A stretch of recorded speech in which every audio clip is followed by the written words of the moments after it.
आपल्याला वाटतं की गुन्हेगारी, कट किंवा फसवणूक फक्त चित्रपटांमध्ये किंवा मोठ्या शहरांच्या ठिकाणी घडतं. पण जेव्हा धर्म, विश्वास आणि फिटनेसच्या नावाखाली असा एक घाण खेळ खेळला जातो, जो थेट तुमच्या घराच्या मुलींचे आयुष्य उद्ध्वस्त करू शकतो, तेव्हा ती गोष्ट केवळ बातमी उरत नाही, तर ती फक्त एक चेतावणी बनून राहते. आज मी तुम्हाला जो किस्सा सांगणार आहे, जो उत्तर प्रदेशातील अशा शहरातून आला आहे, ज्याचं नाव ऐकताच लोकांच्या डोळ्यासमोर वेब सिरीजचे चित्र फिरू लागतात. होय, मी मिर्झापूर बद्दलच बोलतोय. पण ही काही रिअल लाईफची घटना नाही, तर एक रिअल लाईफचे ते भयानक सत्य आहे, ज्याने देशाला हादरून सोडलं आहे.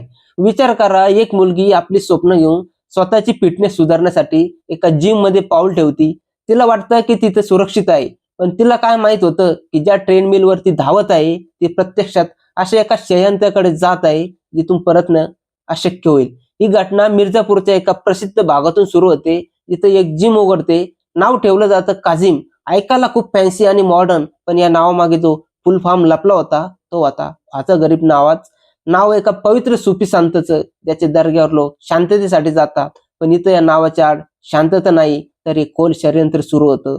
काही वर्षापूर्वीच इम्रान खान नावाचा एक व्यक्ती, जो पूर्वी एक किरकोळ नोकरी करायचा, तो अचानक श्रीमंत होऊ लागतो. लोक पाहतात की कालपर्यंत जो मुलगा रस्त्यावर पायी चालायचा, आज तो लक्झरी गाड्यांमधून फिरत आहे. त्याच्याकडे महागड्या बाईक्स आणि नवीन कपडे आहेत. सर्वात मोठी गोष्ट म्हणजे तो एकामागून एक नवीन जिम सुद्धा उघडत गेला. KGF1, KGF2, आर्यन, फायर, बघता बघता संपूर्ण मिर्झापूरमध्ये त्याचंच नेटवर्क पसरलं. पण प्रश्न हा होता की इतका पैसा येतोय कुठून? फक्त जिमच्या फी मधून कोणी रातोरात करोडपती तर बनू शकत नव्हतं.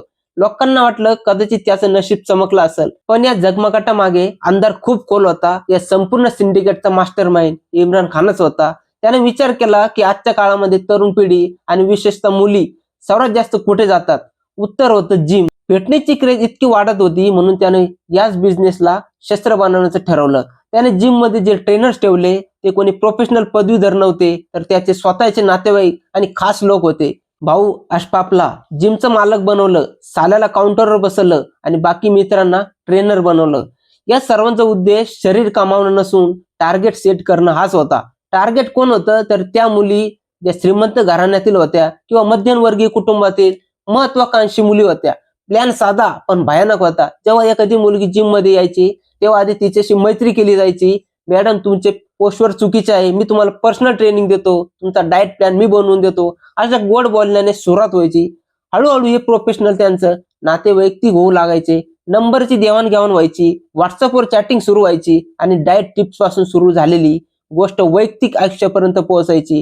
ट्रेनर्स मुलींना असं भासून द्यायचे की ती त्यांची किती काळजी करतात, आणि जेव्हा ती मुलगी पूर्णपणे इमोशनल ट्रॅप मध्ये अडकायची, तेव्हा खरा खेळ सुरू व्हायचा, ज्याला आता समाजामध्ये एका गंभीर नावाने ओळखलं जातं. या ट्रेनरचं काम मुलींशी जवळीक वाढवणं, त्यांना विश्वासात घेणं आणि संधी मिळताच त्यांचे अत्यंत खाजगी आणि संवेदनशील फोटो किंवा व्हिडिओ बनवणं हे होतं. कधी गुपचूप तर कधी विश्वासाचा हवाला देऊन तंत्रज्ञानाचा चुकीचा वापर करून फोटोमध्ये छेडछाड केल्याचे आरोप सुद्धा झाले. एकदा का तो व्हिडिओ किंवा फोटो या लोकांच्या हातात आला की समजून घ्या, त्या मुलीची मान त्यांच्या हातात आली आहे. मग ब्लॅकमेलिंगचा धंदा सुरू व्हायचा.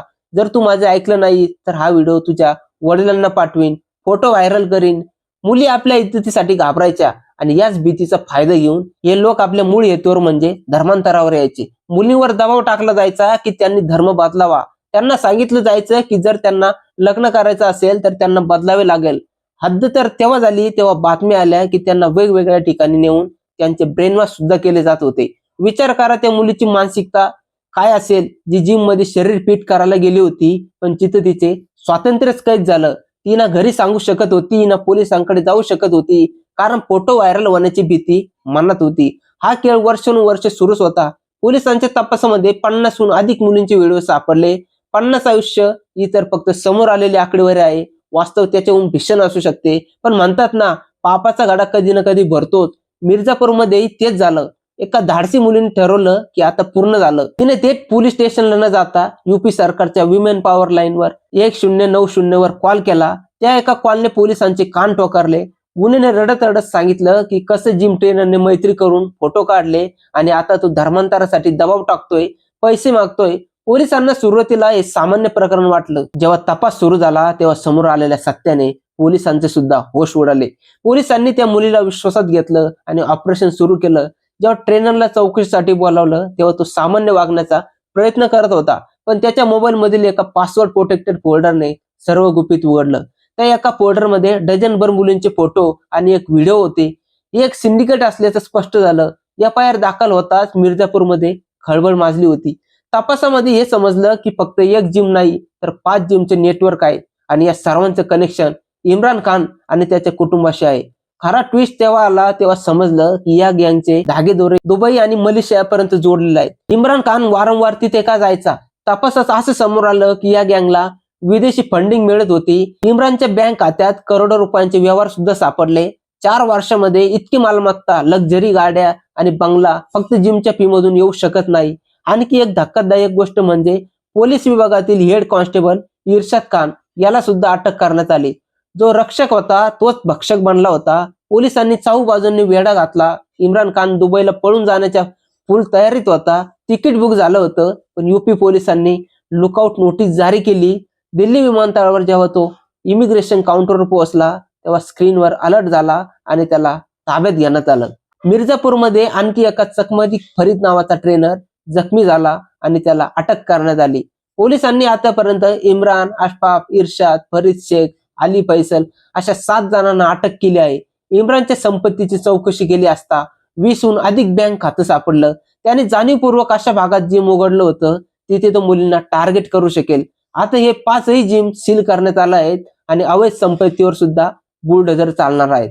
योगी सरकारचा संदेश स्पष्ट आहे. मुलींशी खेळणाऱ्यांचे ठिकाण थेट जेल असेल.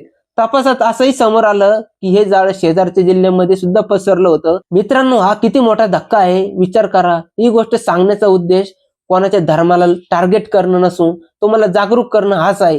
गुन्हेगाराला धर्म नसतो, पण जेव्हा तो धर्माचा मुखवटा घालून येतो तेव्हा तो अधिक धोकादायक होतो. आपण सुद्धा सतर्क राहणं गरजेचं आहे. आपल्या घरातील मुलींशी आपण संवाद साधा, त्यांच्या वागण्यातील बदल ओळखा आणि त्यांना विश्वास द्या की जर कोणी त्यांना त्रास देत असेल तर त्यांनी न घाबरता सांगावं. मिर्झापूरच्या या घटनेने सिद्ध केलं की कायद्याचे हात लांब असतात. इम्रान आणि त्याची टोळी आज आपल्या कर्माचे फळ भोगत आहे. पण आजही प्रश्न उरतो की आपला समाज इतका कमकुवत का आहे की कोणी येऊन आपल्या विश्वासाशी खेळून जायचं. सावधान राहा, सुरक्षित राहा. अन्याय करणाऱ्या इतकाच तो सहन करणारा सुद्धा दोषी असतो. जर तुम्हाला ही माहिती महत्वाची वाटली असेल तर हा व्हिडिओ शेअर करा, जेणेकरून बाकी लोक सुद्धा अशा स्कॅम पासून वाचू शकतील. चॅनलला सबस्क्राईब करायला विसरू नका.